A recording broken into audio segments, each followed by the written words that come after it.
அதிசயத்தால் மக்களை கவர்ந்தவரே, அதிசயத்தால் மக்களை கவர்ந்தவரே, அற்புதரே புனிதரே அந்தோணியாரே, அற்புதரே புனிதரே அந்தோணியாரே.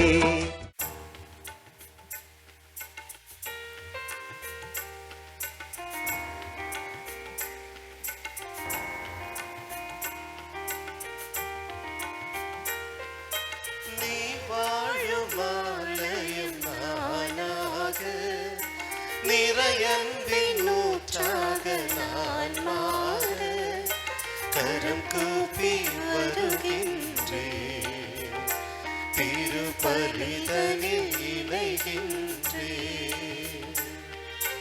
நீ வாழும் ஆலயம் நானாக, நிறையன்பின் நூற்றாக நான் மாற கரம் கூப்பி வருகின்றேன், திருப்பலிதனில் இணைகின்றேன்.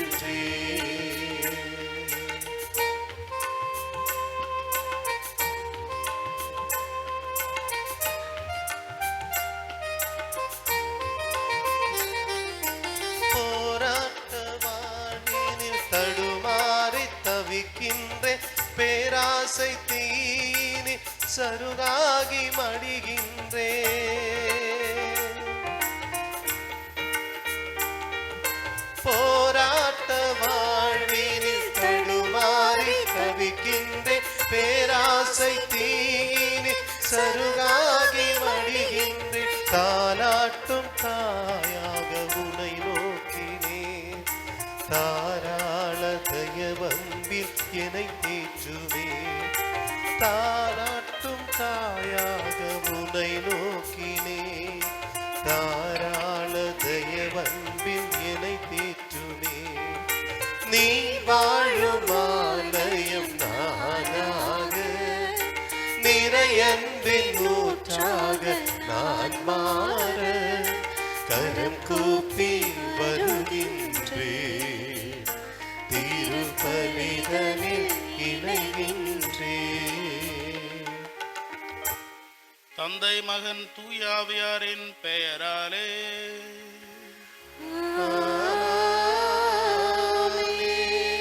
நம் ஆண்டவராகிய இயேசு கிறிஸ்துவின் அருளும் கடவுளின் அன்பும் தூயாவியாரின் நட்புறவும் உங்கள் அனைவரோடும் இருப்பதாக.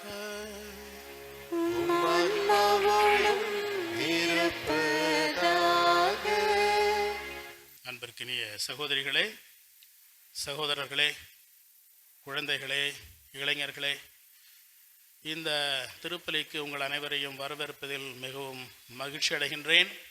அந்தோணியார் மேல் அளவு கடந்த பக்தி உள்ள உங்களுக்கு இந்த திருப்பலி ஒரு நிறைவான அனுபவத்தை அளிக்க வேண்டும் என்று நான் உங்களுக்காக வேண்டிக் கொள்கிறேன். அந்த பெரும் புனிதருடைய மன்றாட்டினால் உங்கள் உள்ளங்களில் இருக்கும் வேண்டுதல்கள் கேட்கப்பட வேண்டும், உங்களுடைய உள்ளங்கள் அமைதி அடைய வேண்டும் என்பதற்காக இத்திருப்பலியில் நானும் உங்களோடு சேர்ந்து வேண்டிக் கொள்கிறேன். இப்பொழுது இத்திருப்பலியை ஒப்புக் கொடுக்க தகுதி பெறும் பொருட்டு நம் பாவங்களை ஏற்றுக்கொள்வோம். எல்லாம் வல்ல இறைவனிடமும் சகோதர சகோதரிகளை உங்களிடமும் நான் பாவி என்று ஏற்றுக்கொள்கிறேன்.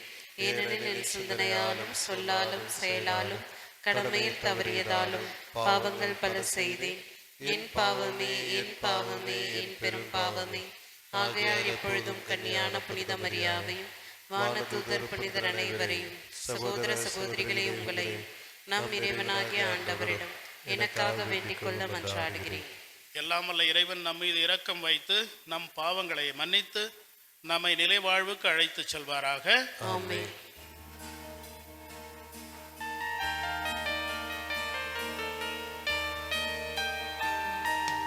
ஆண்டவரே இரக்கமாயிரும், ஆண்டவரே இரக்கமாயிரும், கிறிஸ்துவே இரக்கமாயிரும், கிறிஸ்துவே இரக்கமாயிரும்,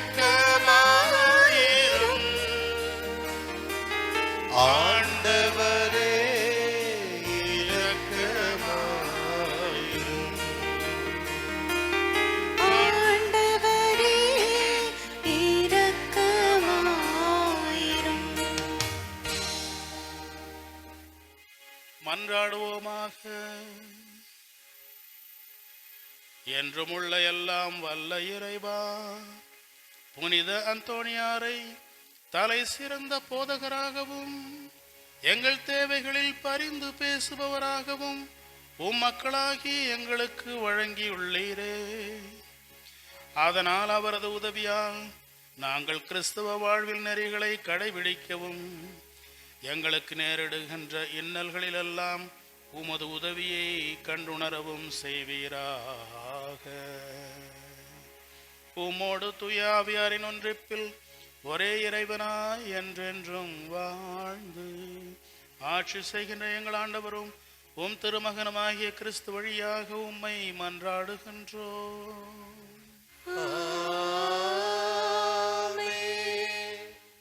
திருத்தூதர் பவுல் தெசலோனிக்கேயருக்கு எழுதிய 2ஆம் திருமுகத்திலிருந்து வாசகம். சகோதர சகோதரிகளே, நம் ஆண்டவர் இயேசு கிறிஸ்துவின் வருகையை பற்றியும் அவரோடு நாம் ஒன்று கூடுவதை பற்றியும் உங்களுக்கு நாங்கள் கூற விழைவது, ஆண்டவருடைய நாள் வந்துவிட்டது என இறைவாக்காகவோ அருளுரையாகவோ நாங்கள் எழுதிய திருமுக செய்தியாகவோ யாராவது சொன்னால் நீங்கள் உடனே மனம் கலங்கி நிலை குலைய வேண்டாம், திகிலுறவும் வேண்டாம். எவரும் உங்களை எவ்வகையிலும் ஏமாற்ற இடம் கொடாதீர். நம் ஆண்டவர் இயேசு கிறிஸ்துவின் மாட்சியை நீங்கள் அடையும் பொருட்டே நாங்கள் அறிவித்த நற்செய்தியின் வழியாக அவர் உங்களை அழைத்தார். ஆகவே அன்பர்களே, எங்கள் வாய்மொழி வழியாகவோ திருமுகம் வழியாகவோ அறிவிக்கப்பட்ட முறைமைகளை பற்றி கொண்டு அவற்றில் நிலையாயிருங்கள். நம் ஆண்டவராம் இயேசு கிறிஸ்துவும் நம் மீது அன்பு கூர்ந்து தம் அருளால் நிலையான ஆறுதலையும் எதிர்நோக்கையும் அளித்த நம் தந்தையாம் கடவுளும் உங்கள் உள்ளங்களுக்கு ஊக்கமளித்து நல்லதையே சொல்லவும் செய்யவும் உங்களை உறுதிப்படுத்துவார்களாக. ஆண்டவரின் அருள்வாக்கு. இறைவனுக்கு நன்றி.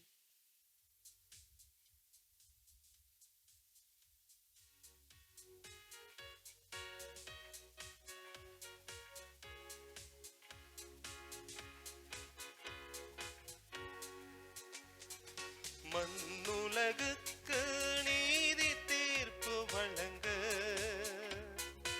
ஆண்டவர் வருகின்றார். மண்ணுலகுக்கு நீதி தீர்ப்பு வழங்க ஆண்டவர் வருகின்றார். மண்ணுலகுக்கு நீதி தீர்ப்பு வழங்க ஆண்டவர் வருகின்றார். வேற்றினத்தாரிடையே கூறுங்கள், ஆண்டவரே ஆட்சி செய்கின்றார். பூவுலக உறுதியாக நிலைநிறுத்தப்பட்டுள்ளது, அது அசைவுறாது. அவர் மக்களினங்களை நீதி வழுவாது தீர்ப்பிடுவர். மண்ணுலகுக்கு நீதி தீர்ப்பு வழங்க ஆண்டவர் வருகின்றார். மண்ணுலகுக்கு நீதி தீர்ப்பு வழங்க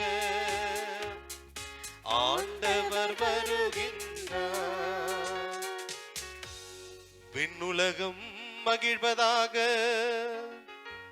மண்ணுலகம் களிர் கூர்வதாக. கடலும் அதில் நிலைத்துள்ளவையும் முழங்கட்டும், வயல்வெளியும் அதில் உள்ள அனைத்தும் களி கூறட்டும். மண்ணுலகுக்கு நீதி தீர்ப்பு வழங்க ஆண்டவர் வருகின்றார். மண்ணுலகுக்கு நீதி தீர்ப்பு வழங்க ஆண்டவர் வருகின்றார். அப்போது காட்டில் உள்ள அனைத்து மரங்களும் அவர் திருமுன் களிப்புடன் பாடட்டும். ஏனெனில் அவர் வருகின்றார், மண்ணுலகுக்கு நீதி தீர்ப்பு வழங்க வருகின்றார். நிலை உலகை நீதியுடனும் மக்கள் இனங்களே உண்மையுடனும் அவர் தீர்ப்பிடுவார்.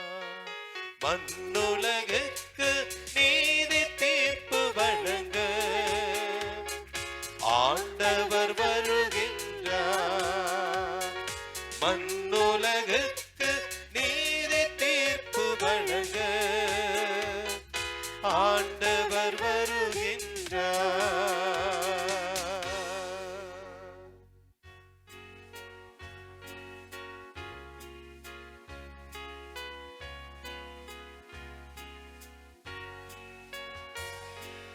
அல்லேலூயா, அல்லேலூயா, அல்லேலூயா, அல்லேலூயா, அல்லேலூயா, அல்லேலூயா. கடவுளுடைய வார்த்தை உயிருள்ளது, ஆற்றல் வாய்ந்தது, உள்ளத்தின் சிந்தனைகளை நோக்கங்களையும் சீர்தூக்கி பார்க்கிறது. அல்லேலூயா, அல்லேலூயா, அல்லேலூயா, அல்லேலூயா. ஆண்டவர் உங்களோடு இருப்பாராக. ஆன்மாவோடும் இருப்பாராக. மத்தேயு எழுதிய நற்செய்தியிலிருந்து வாசகம். ஆண்டவரே, மாட்சி உமக்கே. அக்காலத்தில் இயேசு கூறியது, வெளிவேடக்காரர், மறைநூல் அறிஞரே, பரிசேயரே, ஐயோ உங்களுக்கு கேடு! நீங்கள் புதினா, சோம்பு, சீரகம் ஆகியவற்றில் 10ல் 1 பங்கை படைக்கிறீர்கள். ஆனால் திருச்சட்டத்தின் முக்கிய போதனைகளாகிய நீதி, இரக்கம், நம்பிக்கை ஆகியவற்றை கடைபிடிக்காமல் விட்டுவிடுகிறீர்கள். இவற்றை கண்டிப்பாய் கடைபிடிக்க வேண்டும், அவற்றையும் விட்டுவிடக்கூடாது. குருட்டு வழிகாட்டிகளே, நீங்கள் பருகும்போது கொசுவை வடிகட்டி அகற்றுகிறீர்கள், ஆனால் ஒட்டகத்தையோ விழுங்கி விடுகிறீர்கள். வெளிவேடக்காரரே, மறைநூல் அறிஞரே, பரிசேயரே, ஐயோ உங்களுக்கு கேடு! ஏனெனில் நீங்கள் கிண்ணத்தையும் தட்டையும் வெளிப்புறத்தில் தூய்மையாக்குகிறீர்கள், ஆனால் அவற்றின் உட்புறத்தையோ கொள்ளைப் பொருள்களாலும் தன்னல விருப்புகளாலும் நிரப்புகிறீர்கள். குருட்டு பரிசேயரே, முதலில் கிண்ணத்தின் உட்புறத்தை தூய்மையாக்குங்கள், அப்போது அதன் வெளிப்புறமும் தூய்மையாகும். இது கிறிஸ்து வழங்கும் நற்செய்தி. கிறிஸ்துவே உமக்கு புகழ். அன்புக்கினிய சகோதரமே, மத்தேயு நற்செய்தியிலே இந்த 23வது அதிகாரத்தை பார்த்தாலே எனக்கு பயம் வந்து விடுவது. ஆனால் நான் அடிக்கடி வாசிக்கிறது இல்லை அதை. ஏனென்றால் அந்த அதிகாரத்தில் இயேசு பல வகையில் நம்மை ஏசுகிறார். இயேசு ஏசுகிறார் நம்மை. வெளிவேடக்காரர்களே, குருட்டு வழிகாட்டிகளே, மூடர்களே, குருடர்களே, வெள்ளையடிக்கப்பட்ட கல்லறைகளே, பாம்புகளே, பாருங்க, விரியன் பாம்பு குட்டிகளே. அதனால தான் சொன்னேன், மத்தேயு 23வது அதிகாரத்தை வாசிப்பதற்கு எனக்கு கொஞ்சம் பயம்தான், தயக்கத்தோடு தான் எப்பொழுதும் வாசிப்பேன். ஆனால் இயேசு இந்த வார்த்தைகள் எல்லாம் யாரை பார்த்து யூஸ் பண்றாரு அப்படின்னு உங்களுக்கு தெரியுமா? பரிசேயர்கள், மறைநூல் வல்லுநர்கள், குருக்கள், இப்படிப்பட்டவர்களை பற்றி. இதை கேள்விப்பட்ட உடனே உங்களுடைய மனசுல என்ன தோணுது? அப்பாடா, பரவாயில்ல, இயேசு திட்டுறது இந்த சாமியாரங்களையும் ஆயர்களையும் இவர்களையும் தான் திட்டுகிறார், நம்மை திட்டவில்லை என்று உங்களுடைய உள்ளத்தில் ஒரு அமைதி ஏற்படலாம். அவ்வளோ சீக்கிரமாக அமைதியாகலாம் ஆகிவிடாதீர்கள். உங்களையும் சேர்த்து தான் திட்டுகிறார். ஏனென்றால் அந்த காலத்தில் பரிசேயர்களை தான் அதிகமாக திட்டுகிறார். பரிசேயர்கள் அந்த காலத்தில் கூட குருக்கள் கிடையாது. சாதாரண யூதர்கள் மத்தியில் நாங்கள் நல்ல யூதர்கள் என்று சொல்லிக்கொண்டு என்னை பின்பற்றுங்கள் என்று அவங்களுக்கு ஒரு குரூப், அது ஒரு குரூப், அது மாதிரி இருந்தவர்கள். ஆனால் எங்களுக்கும் கொஞ்சம் சந்தோஷம், சரி எங்களை போன்ற குருக்களை மட்டும் திட்டவில்லை, பொதுநிலையினரும் நாங்கள் ரொம்ப நல்ல கிறிஸ்தவர்கள் என்று சொல்லிக்கொள்கிற சிலரையும் சேர்த்து தான் திட்டுகிறார் என்பதால் எங்களுக்கும் ஓரளவு மன நிம்மதி. ஆனால் இந்த இயேசுவனுடைய இந்த குற்றச்சாட்டுகளில் ஒரு மிகப்பெரிய பங்கு குருக்களாகி எங்களுக்கு உண்டு என்பதை நான் ஏற்றுக்கொள்கிறேன். ஆனால் நாம் ஒரு தவறு செய்யக்கூடாது. இந்த சாமியாருங்க, சிஸ்டருங்க, ஆயர்கள் எல்லாரும் இப்படித்தான் அப்படின்னு ஒரு ஒப்பீனியன் கிரியேட் பண்ணக்கூடாது. எங்களில் தவறு செய்கிறோம், எல்லோரும் தவறு செய்கிறோம். ஒரு சிலர் அதிகமாக செய்கிறார்கள், தவறு செய்யாதவர்கள் யாருமே கிடையாது. ஆனால் எல்லோரும் மிகப்பெரிய பாவிகள் என்பதும் உண்மை அல்ல. இவர்கள்தான் திருச்சுவனுடைய மிகப்பெரிய பிரச்சனைகள் என்றால் இந்த குருக்களை ஒழித்து விடலாமே, நீங்களே எல்லாவற்றையும் பார்த்து கொள்ளலாமே. ஆனால் குருக்கள் இன்னும் தேவை, ஆயர்கள் இன்னும் நமக்கு தேவை, துறவர்கள் துறவியர்கள் இன்னும் நமக்கு தேவை. அவர்களில் 95% மிக நல்லவர்கள், உங்களைப் போல கூட. உங்களிலும் கூட 95% மக்கள் மிகவும் நல்லவர்கள். ஆனால் ஒரு சில தவறு செய்பவர்களை நாம் மனக்கண் முன் வைத்துக்கொண்டு பொதுவாக எல்லாரையும் பற்றி தவறாக பேசுகிறோம். அது தவறு என்பது என்னுடைய எண்ணம். ஆகையினால் முதலில் இதை உங்களுக்கு சொல்லிக்கொள்ள விழைகிறேன். மத்தேயு 23, நீங்கள் வேண்டுமானால் திருப்பலி முடிந்து உங்கள் வீடுகளுக்கு செல்லும் பொழுது திருநூலை எடுத்து மத்தேயு 23 ஒரு முறை வாசித்து பாருங்கள். உங்களை பற்றியும் அது பேசும், எங்களை பற்றி மட்டும் அல்ல. சரி, இன்றைய வாசகத்திற்கு வருவோம். 3 உதாரணங்களை வைத்து இயேசு இன்று நம்மிடம் பேசுகிறார். முதலாவது, மத கடமைகளில் மட்டும் நாம் துல்லியமாக இருந்துவிட்டால் அது புனிதம் ஆய்விடாது. இப்பொழுது சாதாரணமான நம்முடைய மக்கள் பொதுநிலையர் மத்தியில் ஒரு பழக்கம் அதிகரித்து கொண்டு வருகிறது. அதாவது நாங்கள் நல்ல கிறிஸ்தவர்கள் என்று சொல்லிக் கொள்வதற்கு இந்த சடங்குகளெல்லாம் கரெக்டாக ஃபாலோ பண்ணுவாங்க. புதுசாக சடங்குகள்லாம் ஏற்படுத்தி கொள்கிறார்கள். இங்கே மாலை போடுற வரவங்க நிறைய பேர் வர்றாங்க, அதில் இந்துக்கள் நிறைய பேர் இருக்கிறாங்க, அது நல்லது தான்.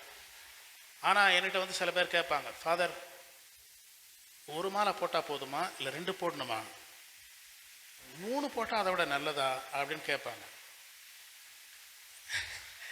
நான் நீங்கள் 5 வேணாலும் போட்டுங்க, ஒரு மாலை கூட போடாவிட்டால் கூட பரவாயில்லை, நீங்கள் நன்றாகத்தான் இருப்பீர்கள் என்று நான் சொல்வதுண்டு. அதாவது சின்ன சின்ன விஷயங்களில், இப்போ பாவசங்கீதத்துக்கு போகிறோம் அப்படின்னாக்கா, ஃபாதர் ஒரு 3 முறை நான் ஞாயிற்றுக்கிழமை பூசை தவறிவிட்டேன் அப்படின்னு நிறைய பேர் சொல்கிறது உண்டு. அது சரிதான், ஞாயிற்றுக்கிழமை பூசை தவறக்கூடாது தான். ஆனால் சில பேர் அதுதான் நாங்கள் செய்த பெரிய பாவம் என்று நினைத்து கொண்டு வாழ்க்கையில் அவர்கள் தினசரி செய்து கொண்டிருக்கின்ற மிகப்பெரிய பாவங்களை சொல்வதற்கே அது பாவம் என்று கூட அவர்களுக்கு நினைப்பு வருவதில்லை. தினமும் மற்றவங்களை பற்றி புரணி பேசுகிறோமே, வீட்டில் அமைதி இல்லாமல் மற்றவர்களுடைய அமைதியை கெடுக்கிறோமே, லஞ்சம் வாங்குகிறோமே, டிராஃபிக் ரூல்ஸ் ஃபாலோ பண்ணுறது இல்லையே, மற்றவர்களுக்கு தேவையானதை கொடுப்பதில்லையே, இதெல்லாம் நம்ம யோசனை பண்ணுறதில்லை. ஓகே, ஆகினால் முதலில் இயேசு என்ன சொல்கிறார் என்றால், நீங்கள் மதத்தினுடைய சிறு சிறு கடமைகளை கடைபிடிப்பது தேவைதான், தேவையில்லை என்று சொல்லவில்லை. 10ல் 1 பங்கு இந்த ஜீரகம் அல்லது புதினா இதெல்லாம் கொடுக்குறீங்களே அந்த காலத்தில், ஓகே, அது செய்ய வேண்டாம்னு சொல்ல. ஆனால் இதை மட்டும் செய்துவிட்டு நீங்கள் நல்லவர்கள் என்று நினைத்து கொள்ளாதீர்கள். பத்தி வாங்கி வச்சுட்டோம், காசில் உண்டு போட்டுட்டோம், நன்மை வாங்கிட்டோம், பூசிக்கு வந்தோம், திரும்பி போனோம், நம்மள மாதிரி நல்ல கிறிஸ்தவர்கள் இல்லை என்று நாம் நினைக்கக்கூடாது. எப்பொழுது நாம் நீதி, இரக்கம், நம்பகத்தன்மை, இது 3ம் மற்றவற்றை விட அடிப்படையானவை. அதுதான் இன்றைய நற்செய்தியில் இயேசு சொல்கின்ற மிக ஆழமான கருத்து. நீதி, என்னுடைய குடும்பத்திலும் சரி, நான் எங்கு வேலை செய்கின்றேனோ அங்கும் சரி, யாரையாவது நான் வேலைக்கு அமர்த்தினாலும் சரி, என்னுடைய உறவுகளிலும் சரி, நான் அடிப்படையில் நீதி உள்ளவனாக இருக்கின்றேனா, மற்றவர்களுக்கு உரியதை அவர்களுக்கு கொடுக்கின்றேனா, அல்லது மற்றவர்களுக்கு உரியதை நான் எடுத்துக்கொள்கின்றேனா? இரக்கம். ஏழை மக்கள் ஒன்றுக்கும், அதாவது அவல நிலையில் வாழ்கிறவர்கள், இவர்களை பார்க்கும் பொழுது இயற்கையிலேயே என்னுடைய மனதில் ஒரு இரக்கம் வருகிறதா, அல்லது இவங்கெல்லாம் இப்படி தான், கவர்மெண்ட் என்ன செஞ்சாலும் அவங்க திரும்பவும் அதே நிலைக்கு தான் போயிடுவாங்க என்று பொதுவாக எல்லோரும் திட்டுவதை போல நாமும் அவர்களை திட்டுகிறோமா? நாம் அருகில் இருப்போம் ஏழைகளை பார்த்து நாம் பெருமைப்பட்டுக் கொள்கிறோமா? அவங்க தலைவிதி, அது கடவுள் நமக்கு நல்ல வாழ்க்கை கொடுத்துருக்கிறாரு அப்படின்னு நம்ம நினைக்கிறோமா? இதுவே பெரிய தவறு. அவர்களை தட்டிவிட்டு உங்களுக்கு நல்ல வாழ்க்கை கொடுத்திருக்கிறார்கள் என்ற அந்த குற்றத்தை நாம் கடவுள் மேல் சுமத்தக்கூடாது. அது சமுதாய வேறுபாடுகளால் வருகிறது. மூன்றாவதாக நம்பகத்தன்மை. கடவுள் என்னை நம்புவாரா? என்னோடு இருப்பவர்கள் என்னை நம்ப முடியுமா? என்னுடைய மனைவி என்னை நம்புவாளா? என்னுடைய கணவன் என்னை நம்புவாரா? என்னுடைய பிள்ளைகள் அடிப்படையில் என்னை பார்த்து எங்கள் அப்பாவை நான் நம்பலாம், எங்கள் அம்மாவை நான் நம்பலாம் அப்படின்னு சொல்லுவாங்களா? சொல்ல மாட்டாங்களா? பக்கத்தில் இருக்கிறவர்கள் உங்களை நம்புவார்களா? ஆஃபீஸில் இருக்கிறவங்க உங்களை நம்பி ஒரு 10,000 ரூபாய் எங்கேயாவது விட்டு விட்டு போக முடியுமா? பல வகைகளில் நாம் நம்மையே கேள்விகள் கேட்டுக்கொள்ளலாம். உண்மையான மதம் என்பது வெறுமனே அந்த வெளி சிறு அடையாளங்கள் மட்டுமல்ல, நீதி, இரக்கம், நம்பகத்தன்மை.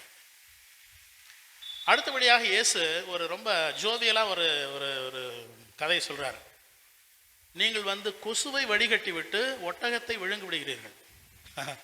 இது கொஞ்சம் யோசனை பண்ணி பாருங்கள். அவர் ரொம்ப இது மாதிரி கொஞ்சம் கார்ட்டூன் மாதிரி சில கதைகளெல்லாம் சொல்லி எல்லாரும் சிரிக்க வைத்திருப்பார் என்று நான் நினைக்கிறேன். ஒட்டகத்தை யாராவது விழுங்க முடியுமா? நீங்கள் வந்து ஏதாவது ஒரு பானம் இருக்குது, அதில் ஒரு கொசு விழுந்துச்சுனாக்கா அது ஒரு வலையை போட்டு அதை வடிகட்டி கொசுவை எடுத்து விட்டு அவரை குடிச்சிடுவீங்க. அதை அவ்வளோ கேர்ஃபுல்லாக பண்ணுறீங்களே, எப்படி அதே நேரத்தில் ஒட்டகத்தையும் உங்களால் விழுங்க முடிகிறது? இந்த கான்ட்ராஸ்ட், ஒரு சின்னதுக்கும் மிகப்பெரியதற்கும் இந்த மாதிரி கான்ட்ராஸ்ட் பண்ணுறது இயேசுவுக்கு மிகவும் பிடித்த ஒரு பேச்சு முறை. சிறு காரியங்களில் நாம் ரொம்ப சீரியஸாக இருக்கிறோம். பெரிய தவறுகள் செய்து கொண்டால் கூட அவற்றை பற்றி கவலைப்படாமல் நிம்மதியாக இருக்கிறோம். மற்றவர்களை பற்றி புரணி பேசிக்கொண்டு இந்த ஆள் இப்படி, இந்த அம்மா இப்படி, அவங்கள பற்றி இப்படி தெரியாதா, இவங்க ஊரில் போகிறாங்க, அவங்க இது வர்றாங்க, இது சின்ன வீடு, இது பெரிய வீடு என்று நாம் தினந்தோறும் பேசிக்கொண்டிருக்கிறோம். ஆனால் அது தவறாகவே நமக்கு தெரிவதில்லை. ஆனால் வத்தி வாங்கி வச்சுமா வைக்கலையா அப்படிங்கிறது ஒரு பெரிய தவறாக அல்லது ஒரு பெரிய விஷயமாக நமக்கு தோன்றும். அதான் கொசு, ஒட்டகம் இரண்டுமே தூய்மையற்ற மிருகங்கள் தான் யூத மதத்தில். ஆனால் நாம் சிறு விஷயங்களில் அவ்வளவு துல்லியமாக இருக்கும் பொழுது இருப்பவர்கள் பெரிய விஷயங்களில் நாம் நிம்மதியாக, அதாவது பாவம் என்றே நமக்கு தோன்றுவதில்லை. இன்றைக்கு ஒரு எக்ஸசைஸ் பண்ணுங்க. நீங்கள் வீட்டுக்கு போன பிறகு எதெல்லாம் நான் ஒரு பெரிய பாவம்னே நினைக்கிறதில்ல அப்படின்னு ஒரு ஒரு லிஸ்ட் ஒன்று போட்டு பாருங்க. பாட்டு லஞ்சம் கொடுத்து ஒரு வேலையை செஞ்சுக்கிறீங்கன்னு வைப்போம். லஞ்சம் கொடுப்பது பாவமா இல்லையா அப்படின்னு நீங்கள் உங்களே கேட்டுங்க. நான் சொல்ல விரும்பவில்லை. ஃபாதர், இன்னைக்கு லஞ்சம் கொடுக்காம ஒரு வேலையும் நடக்காது, அதனால் கொடுத்துனா ஆகணும், வேறு வழி இல்லையே. ரோட்டில் போலீஸ்கார பிடிக்கானா ஓகே, அங்கே நின்றுட்டு அவன் கோர்ட்டுக்கு போயிட்டு ஒரு 50 ரூபாயை கையில் கொடுத்தா விஷயம் முடிஞ்சு போச்சு என்று நாம் எப்பொழுதும் சொல்ல விழைகிறோம். அதை ஒரு பெரிய தவறு என்று நாம் நினைப்பதில்லை. இன்றைக்கு கவர்மெண்ட் என்ன சொல்கிறாங்க? உண்மையான ஊழலற்ற ஒரு சமுதாயம் வேண்டும் என்றால் அனைவருமே ஊழல் எதற்கும் ஒத்துக்கொள்ளக்கூடாது, ரொம்ப கஷ்டமாக இருந்தால் கூட செய்யக்கூடாது. அப்பொழுதுதான் சமூகம் உருப்படும். நான் சிறு சிறு ஊழல் செய்து என்னுடைய காரியங்களை முடித்துக் கொள்கின்ற மனப்பான்மையில் இருக்கும் வரை ஊழல் ஒழியாது. நான் ரோட்டில் போகும்போது ஒரு சின்ன பாட்டில் தண்ணி குடிச்ச ஒரு பாடு தூக்கி ரோட்டில் ஓரத்தில் போட்டுட்டு போகிற வரைக்கும் நம்முடைய நாடு அழுக்கான ஒரு நாடாகத்தான் இருக்கும். ஏன் அதை உள்ளே வச்சுக்கிட்டு இது எங்கேயாவது வேஸ்ட் பேப்பர் பாஸ்கெட் வர்ற இடத்துல போட்டால் என்ன குறைஞ்சி போகுது? இல்லை. நாம் இதையெல்லாம் ஒரு பெருசாகவே நினைப்பதில்லை. நானும் இது ஒவ்வொன்றும் பெருசுன்னு நினைக்க சொல்லலை. ஆனால் இதையே நான் மற்றவர்களுக்கு வட்டி கொடுத்து, நான் வட்டிக்கு பணம் கொடுத்து வாங்குகிறேன், அல்லது ஒரு வீட்டை வாடகைக்கு விட்டு அவர்கள் தினமும் அவர்களுடைய கழுத்தை நெரிக்கிறேன், இப்படி இருக்கிற விஷயங்களிலெல்லாம் நாம் பெரிய தவறு செய்வதாக நினைப்பதே இல்லை. மூன்றாவதாக, கிண்ணத்தை வெளியிலே கழுவுகிறீர்கள், உள்ளே எல்லா அழுக்குகளும் இருக்கின்றன, உள்ளே கழுவுவதில்லை. உள்ளுக்கும் வெளிக்கும் முரண்பாடு. நம்மை பார்ப்பவர்கள் நல்லவர்கள் என்று சொல்ல வேண்டும் என்று வெளிப்படையாக நன்றாக இருப்போம், எல்லார்ட்டையும் நல்லா பேசுவோம், சிரிப்போம். ஆனால் வீட்டில் மட்டும் எப்போ பார்த்தாலும் குரங்கு மூஞ்சோடு இருப்போம். ஏனென்றால் அங்கே நல்லவர்களாக இருக்க வேண்டிய தேவையில்லை. விளையாட்டுக்காக நான் ஒன்று சொல்லுவதுண்டு, ஃபாதர் நீங்கள் ஏன் நல்லா ட்ரெஸ் பண்ணுறதில்ல என்று ஒரு முறை என்ன ஒரு முறை கேட்டார். விளையாட்டாக நான் என்ன சொல்லேன் என்றால், எங்கள் வீட்டில் இருக்கும்போது நான் நல்லா ட்ரெஸ் பண்ணுறதில்ல. ஏன்னா எல்லோரும் எங்கள் வீட்டுக்காரங்க, எங்கள் வீட்டில் இருக்கும்போது எதுக்கு நல்லா ட்ரெஸ் பண்ணணும், சும்மா சாதாரணமாக இருந்தால் போதுங்க. வெளியில் போகும்போதும் நான் நல்லா ட்ரெஸ் பண்ணுறதில்ல, ஏன்னா வெளியில் யாருக்கும் எனக்கு தெரியாது, நான் அங்கே நல்லா ட்ரெஸ் பண்ணிவிட்டு யாரை காட்டிக்க தேவைப்படுறேன், அங்கேயும் அப்படி சாதாரணமாக தான் போவேன் என்று சொல்லி என்னையே நான் சமாதானப்படுத்திக் கொள்வது. உள்ளுக்கும் வெளிக்கும், வெளியிலே பசும் தோல் போர்த்திய ஒரு ஆள், உள்ளே புலித்தோல் போர்த்திய ஒரு ஆளாக நான் இருக்கின்றேனா, பசுமாட்டு தோல் போர்த்திய ஆளாக வெளியில் இருக்கின்றேனா, மனதளவில் நல்லவனாக இருக்கின்றேனா, ஆனால் மற்றவர்களை ஒப்பின எல்லாரும் என்ன நல்லவர்கள் என்று சொல்லும்படி நான் நடந்து கொள்கின்றேனா, என்னுடைய உள்ளே இருக்கும் அழுக்குகளை மிகவும் அறிவோடு மறைத்து விடுகின்றேனா. மூன்றாவது, இந்த 3 ஐடியாஸ் தான் இன்றைக்கு இயேசு சொல்கின்ற மிகவும் முக்கியமான ஒன்று. ஆகினால் அன்புக்குரியவர்களே, 3 நிலைகள் நம்முடைய வாழ்க்கையில்.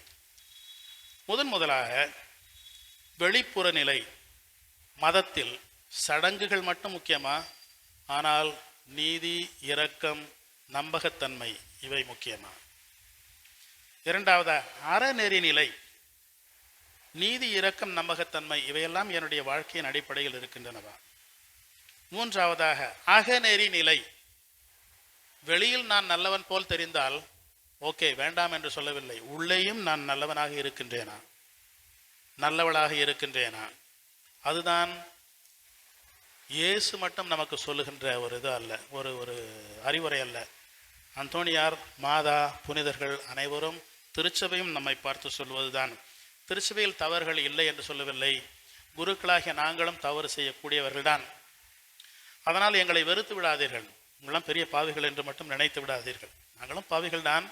ஆனால் அதே நேரத்தில் குருக்களுக்காகவும் நீங்கள் வேண்டிக் கொள்ள வேண்டும். ஏனென்றால் அவர்களை ஒரு காலத்தில் நான் நினைக்கிறது உண்டு, கடவுள் உங்களை தீர்ப்பிடுவதை விட என்னை இன்னும் கொஞ்சம் சீரியஸாக தீர்ப்பிடுவார் என்று நான் நினைப்பது உண்டு. ஏனென்றால் எனக்கு கடமை ஒன்று கொடுத்திருக்கிறார்கள்.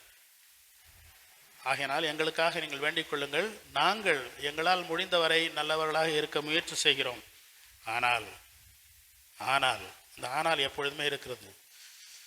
இந்த நல்லவர்களாக இருப்பது இயேசு இன்றைக்கு சொல்வது அனைத்து கிறிஸ்தவர்களுக்கும் பொருந்தும். பதவிகளில் இருக்கின்ற குருக்களுக்கும் மறைநூல் அறிஞர்களுக்கும் மட்டுமல்ல, அனைத்து கிறிஸ்தவர்களுக்கும் பொருந்தும். இதை மறந்துவிட்டால் நாம் மிகப்பெரிய தவறு செய்கிறோம். நம்பிக்கையாளர்களின் மன்றாட்டுக்காக எழுந்து நிற்போம். அன்பின் இறைவா, உமது திருச்சபையை வழிநடத்தும் திருத்தந்தை, ஆயர்கள், குருக்கள், கன்னியர்கள் மற்றும் பொது நிலையினர்களை ஆசீர்வதியும்.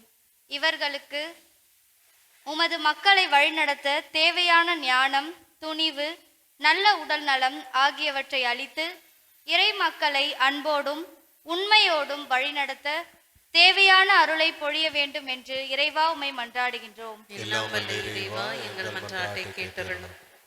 நீதியின் இறைவா, எங்கள் நாட்டை வழிநடத்தும் தலைவர்களுக்கு ஞானத்தையும் நேர்மையையும் நல்ல சிந்தனையையும் வழங்கி ஏழை எளிய மக்களின் நலனையும் நாட்டின் அமைதியையும் முன்னிறுத்தி நீதி மற்றும் அன்பின் பாதையில் நாட்டை வழிநடத்தி செல்ல தேவையான அருள் வரங்களை பொழிய வேண்டும் என்று இறைவா உம்மை மன்றாடுகின்றோம்.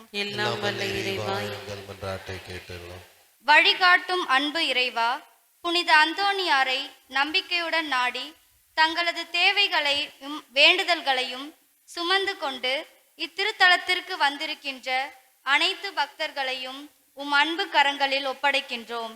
அவர்களின் உள்ளத்தில் இருக்கின்ற கவலைகளையும் நோய்களையும் துயரங்களையும் உமது அன்பு கரமானது தொட்டு ஆசீர்வதித்து வரங்களை பொழிய வேண்டும் என்று இறைவா உம்மை மன்றாடுகின்றோம். எல்லாம் வல்ல இறைவா, எங்கள் மன்றாட்டை கேட்டருளும். ஞானத்தின் ஊற்றே எம் இறைவா, நோயினாலும் உடல் மற்றும் மன வேதனைகளாலும் அவதியுறும் அனைத்து மக்களையும் உமது இரக்கமுள்ள கரங்களில் ஒப்படைக்கின்றோம்.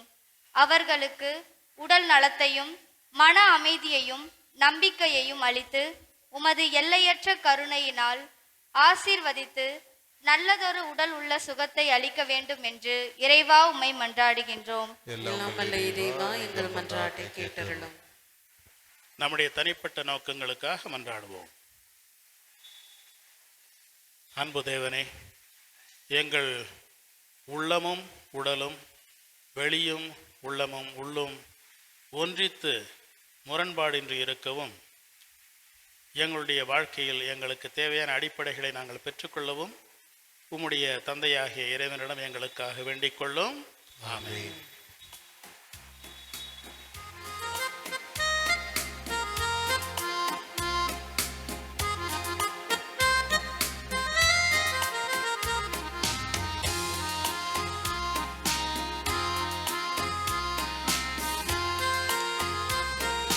மனம் தரும் மலரில் மகிழ்ந்திடும் இறைவா, என் மனமேற்க தயக்கமோ, நான் காகித பூ என்ற வருத்தமோ.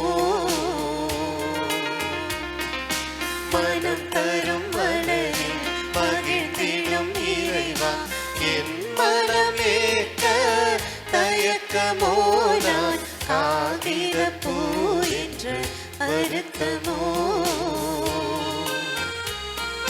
கனிகளை கொடுக்கும் கொடிகளின் முதல்வா, கனிவுடன் படைத்திடும் காணிக்கையேற்றி. கனிகளை கொடுக்கும் கொடிகளின் முதல்வா, கனிவுடன் படைத்திடும் காணிக்கையேற்றி. ஒலிவாமலைக்கு உம்முடன் வருவே, ஒலிவாமலைக்கு உம்முடன் வருவேன். உயிராய் உடலாய் உம்முடன் வாழ்வேன். மனம் தரும் மலரில் மகிழ்ந்திடும் இறைவா, என் மனமேற்க தயக்கமோ, நான் காகித பூ என்ற வருத்தமோ. சகோதர சகோதரிகளே, நாம் ஒப்புக் கொடுக்கும் இத்திருப்பலி எல்லாம் வல்ல தந்தையாகிய இறைவனுக்கு ஏற்றதாகும்படி மன்றாடுங்கள். ஆண்டவர் தமது பெயரின் புகழ்ச்சிக்காகவும் மாட்சிக்காகவும் நமது நன்மைக்காகவும் புனித திருவை அனைத்து நலனுக்காகவும் மது கைவிட்டு பலி ஏற்றுக்கொள்வாராக.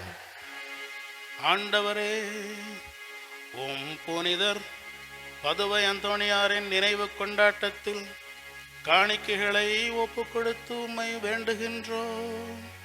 உம் நம்பிக்கையாளருக்கு அமைதி ஒற்றுமை ஆகிய கொடைகளை தாராளமாக வழங்குவீராக. எங்கள் ஆண்டவராகிய கிறிஸ்து வழியாக உம்மை மன்றாடுகின்றோம்.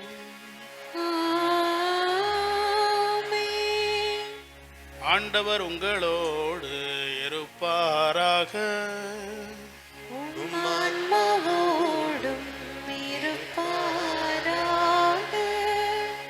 இதயங்களை மேலே எழுப்புங்கள். ஆண்டவரிடம் எழுப்பியுள்ளோம். நம் இறைவனாகிய ஆண்டவருக்கு நன்றி கூறுவோம். அது தகுதியும் நீதியும் ஆனது.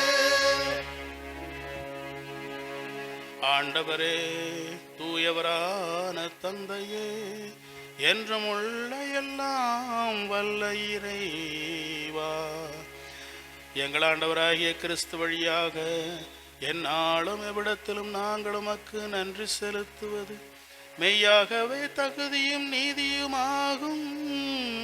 எங்கள் கடமையும் மீட்புக்குரிய செயலுமாகும். ஏனெனில் புனிதர்களின் வியத்தகு சாட்சியத்தால் உமது திரு அவை என்றும் புதிய ஆற்றல் பெற்று வளமடைகின்றது. இவ்வாறு எங்கள் மீது நீர் கொண்டிருக்கும் பரிவன்பை தெள்ளத் தெளிவாக காட்டுகின்றீர். மேலும் எங்களது மீட்பின் மறை நிகழ்வை நாங்கள் நிறைவேற்றுவதில் அப்புனிதர்களின் சிறப்பு மிக்க எடுத்து காட்டால் தூண்ட பெற்று அவர்களது தகுந்த பரிந்துரையால் என்றும் ஊக்கமும் பெறவும் அருளுகின்றீர். ஆகவே ஆண்டவரே, வானதூதர் புனிதர் அனைவரோடும் நாங்களும் சேர்ந்து உமது பெருமையை பறைசாற்றி அக்களிப்புடன் பாடுவதாவது: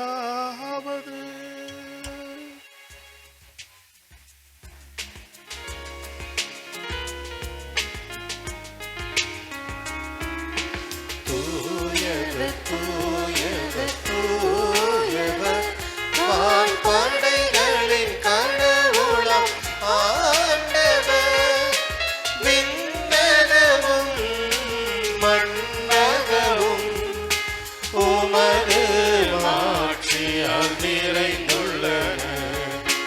உன்னதங்களிலே ஓசன்னா, உன்னதங்களிலே ஓசன்னா. ஆண்டவர் பெயரால் வருகிறவர் ஆசி பெற்றவர். உன்னதங்களிலே ஓசன்னா, உன்னதங்களிலே ஓசன்னா.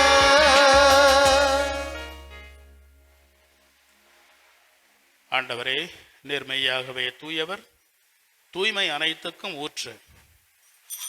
ஆகவே உம்முடைய ஆவியை பொழிந்து இக்காணிக்கைகளை தூய்மைப்படுத்த உம்மை வேண்டுகின்றோம். இவ்வாறு எங்கள் ஆண்டவர் இயேசு கிறிஸ்துவின் உடலும் இரத்தமுமாக எங்களுக்கு இவை மாறுவனவாக. அவர் பாடுபட உளம் கனிந்து தம்மை கையளித்த போது அப்பத்தை எடுத்து நன்றி செலுத்தி அதை பிட்டு தம் சீடர்களுக்கு அளித்து கூறியதாவது: அனைவரும் இதிலிருந்து பெற்று உண்ணுங்கள், ஏனெனில் இது உங்களுக்காக கையளிக்கப்படும் என் உடல்.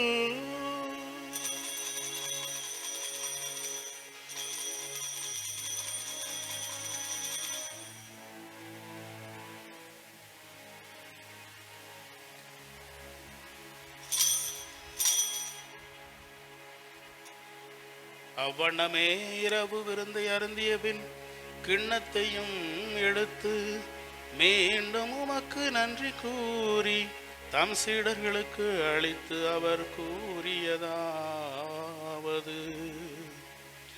அனைவரும் இதிலிருந்து பெற்று பருகுங்கள், ஏனெனில் இது நிலையான உடன்படிக்கைக்குரிய என் இரத்தத்தின் கிண்ணம். இது பாவ மன்னிப்புக்கென்று உங்களுக்காகவும் பலருக்காகவும் சிந்தப்படும். இதை என் நினைவாக செய்யுங்கள்.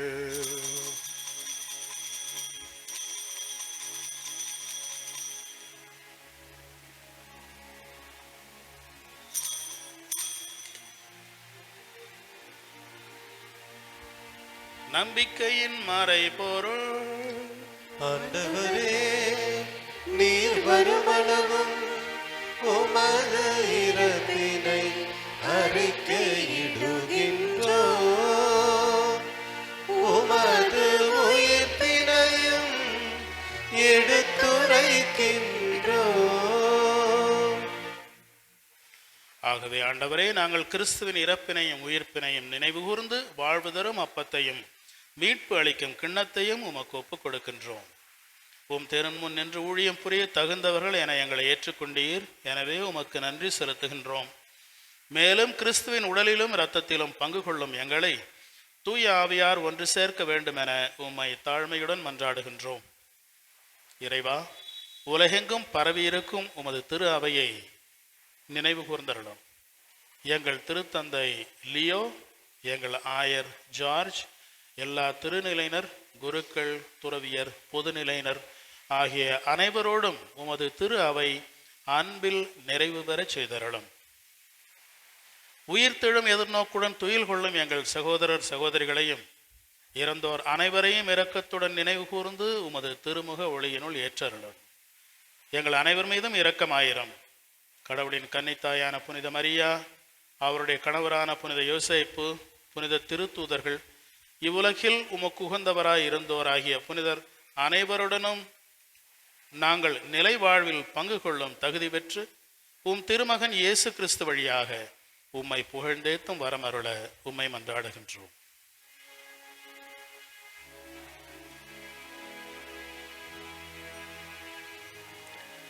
இவர் வழியாக இவரோடு இவரில் எல்லாம் வல்ல இறைவனாகிய தந்தையே, தூய ஆவியின் ஒன்றிப்பில் எல்லா புகழும் ஆட்சியும் என்றென்றும் உமக்கு உரியதே.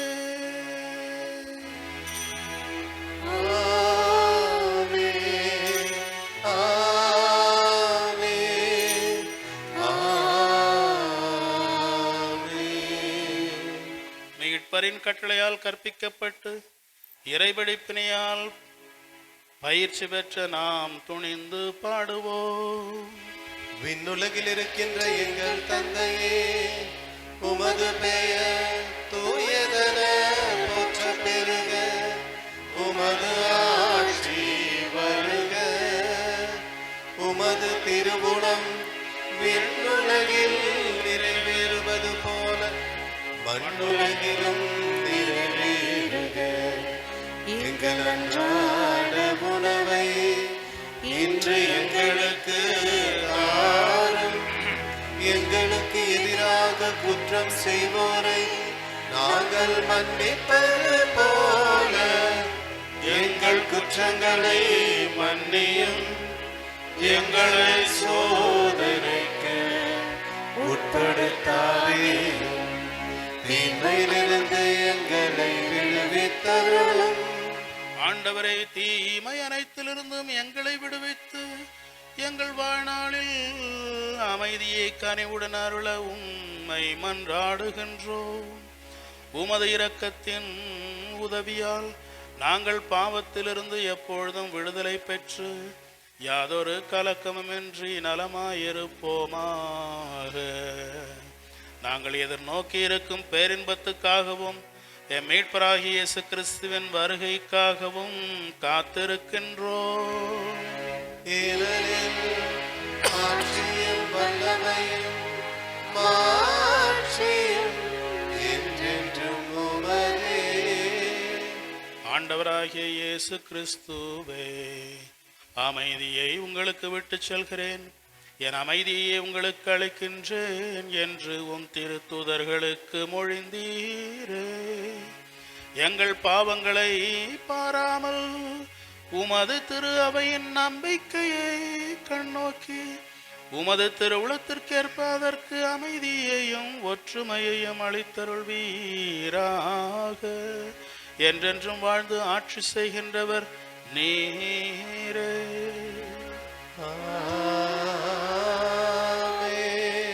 ஆண்டவருடைய அமைதி உங்களோடு என்றும் இருப்பதாக.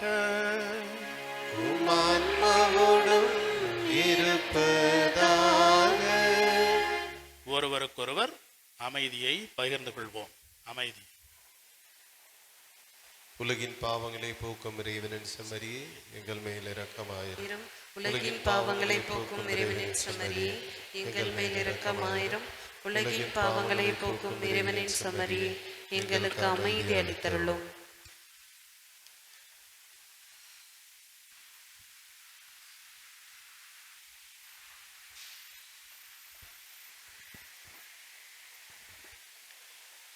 இதோ இறைவனின் செம்மறி, இதோ உலகின் பாவங்களை போக்குகின்றவர். செம்மறியின் விருந்துக்கு அழைக்க பெற்றவர் பேறு பெற்றோர். ஆண்டவரே, நீர் நிலத்தில் எழுந்தருள நான் தகுதியற்றவன், ஆனால் ஒரு வார்த்தை மட்டும் சொல்லியிருக்கும் எனது ஆன்மா நலமடையும். கிறிஸ்துவே நானாவே என்னை புனிதமாக்கும். கிறிஸ்துவின் திருவுடலே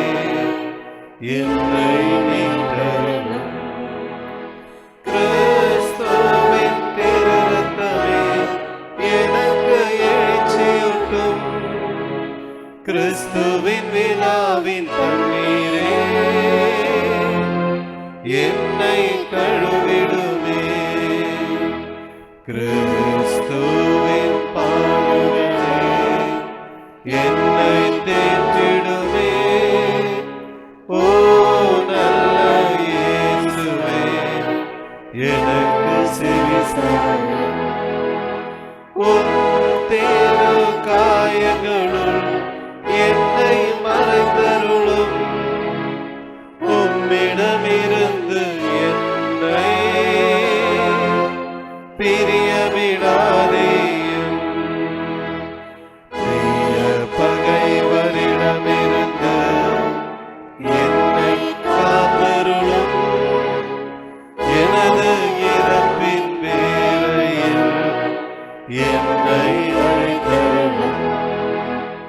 உம்மிடம் வர எனக்கு கட்டளையிட்டருளும். புனிதர்களோடு எக்காலமும் உம்மை புகழ செய்யும்.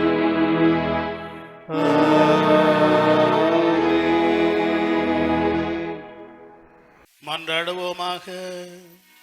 ஆண்டவரே, எங்கள் இறைவா, நாங்கள் உம்மை வேண்டுகின்றோம். உமது புனிதர்களின் நினைவு கொண்டாட்டத்தில் நாங்கள் பங்கேற்கும் விண்ணகமறை நிகழ்வுகள் மீட்பையும் நிலையான அமைதியையும் எங்களில் செயல்படுத்துவனமாக எங்கள் ஆண்டவராகிய கிறிஸ்து வழியாக உம்மை மன்றாடுகின்றோம். ஆண்டவர் உங்களோடு இருப்பாராக.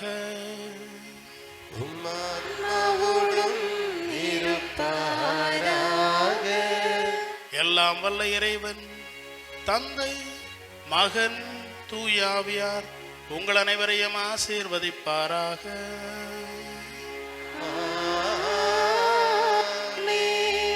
சென்று வாருங்கள், திருப்பலி நிறைவுற்றது. இறைவனுக்கு நன்றி.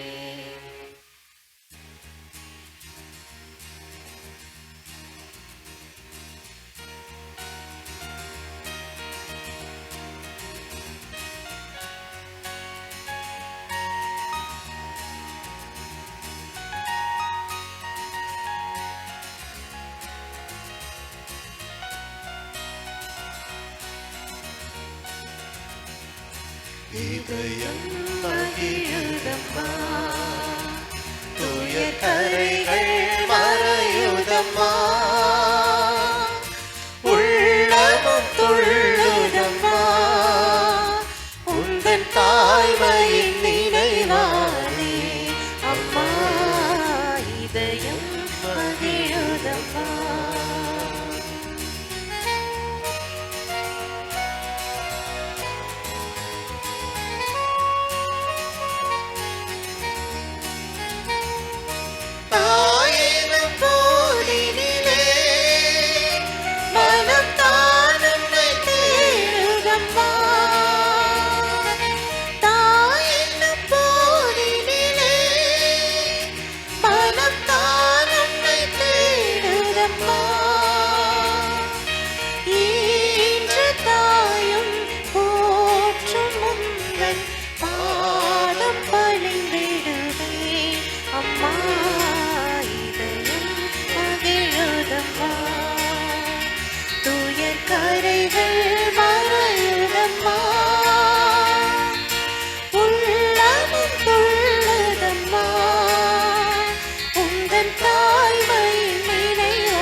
அதிசயத்தால் மக்களை கவர்ந்தவரே, அதிசயத்தால் மக்களை கவர்ந்தவரே, அற்புதரே புனிதரே அந்தோணியாரே, அற்புதரே